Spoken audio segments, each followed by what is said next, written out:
Welcome back to Live from Paris. It's time now for Culture. In a moment, I'll be joined by Clément Massé, and we'll be talking about the autobiography of American author Mark Twain. First, though, we're going to head to the French city of Lyon, where contemporary dance fans are being offered workshops so they can get in tune with the performers they're about to watch. Under the roof of the Lyon Opera House, a mysterious ballet is taking place at sundown.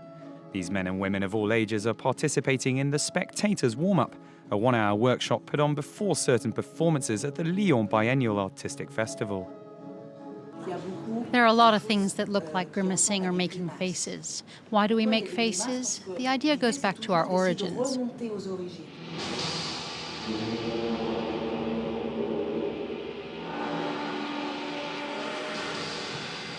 A sort of appetizer, it allows these amateurs to initiate themselves into the body language and the choreography of the performance they're about to see. We expect to better understand the performance. Yes, to feel the same energy as the show. The point of the warm-up is to make the show accessible to all and to allow everyone to experience the delights of dancing. 30 minutes only after the warm-up, the enlightened spectators discover a new piece by a master of Buto contemporary Japanese dance. An art form born after Hiroshima, which brings to life the origins of man. The spectators leave overwhelmed by the power of the performance and the hypnotizing languidness of the action. I managed to appreciate the show because, in fact, I felt the movement of the dancers within my own body. So I continued the warm-up during the performance as a spectator. These pre-show workshops have been part of the Lyon Biennial Artistic Festival for 4 years, and it's a fun and original way to join in the dancing. And I'm now joined in the studio by our book critic, Clément Massé. Hello, Clément. Hi, Claire. Now, first of all, you're going to tell us about the autobiography of Mark Twain. It was released a couple of years ago in the US. It's just been released now here in France. Since he died all the way back in 1910, I have to start off by asking you, why the delay? Well, simply because Mark Twain gave instructions to wait those 100 years after his death to publish the autobiography. So the book just came out, 2 years ago, like as you said, and it's the first time that it is the first translation that comes out in Europe, in France. It is the first foreign publication of the book last week. And what were his reasons for giving those instructions? Well, let's put it this way. The man had his reasons. He wanted to spare his loved ones, the people he knew, their children as well, and grandchildren, because Mark Twain had one goal in writing this autobiography, Claire. He wanted to speak the truth and the whole truth. And he also wanted to be able to confess even shameful parts of his own life. Was it worth the wait then? Do we find out anything about him that we didn't already know from reading his novels? Well, you find a lot of really interesting things in this book, and I personally loved the humor. It's fascinating, but it's a very peculiar autobiography because he didn't make it chronological. The chronological order of his life just doesn't matter to him. He just wanted to converse with his readers and talk about things that mattered to him at the moment that he was writing and dictating this autobiography. He talks about religion, he talks about politics, the politics of the time, he talks about the war in the Philippines, it talks about very many different subjects. So how does it feel to read it now? It feels like you're invited to have a chat with him. That's how it feels. It's just that fascinating. And since he's got no chronological order, you can just pick randomly something to read from the book.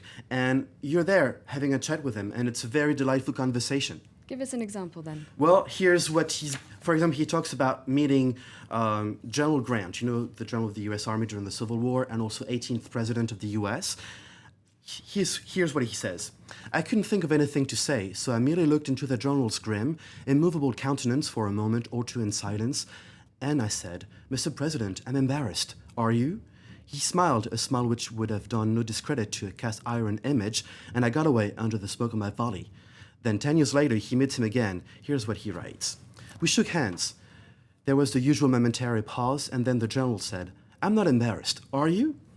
And it shows that he had good memory, says Mark Twain, a good memory for trifles, as well as for serious things. Now, Clément, you had the chance to see the manuscripts of Mark Twain. Yeah, in Berkeley, last year at the Mark Twain Papers, there's this room full of documents, of drawers. It's a vault that not only contains the complete manuscripts, but also thousands of personal documents of Mark Twain, and some of them you can see as I speak. It's always very moving to see the handwriting of a great writer. So I felt very lucky to see those things.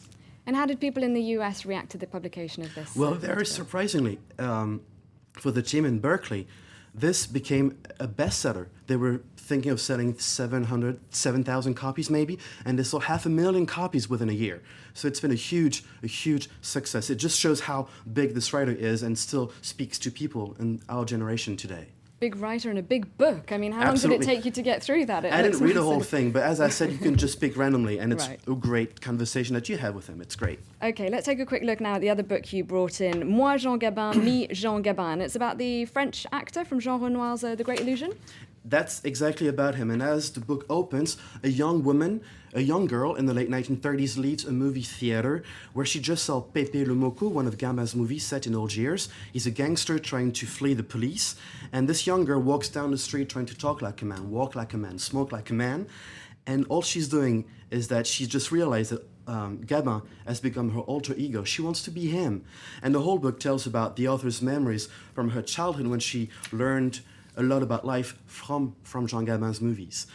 She says that at the time, though through the actor's movies, she was learning how to behave with women, in the presence of women, how one would make them fall in love with you, how one learns about life through women.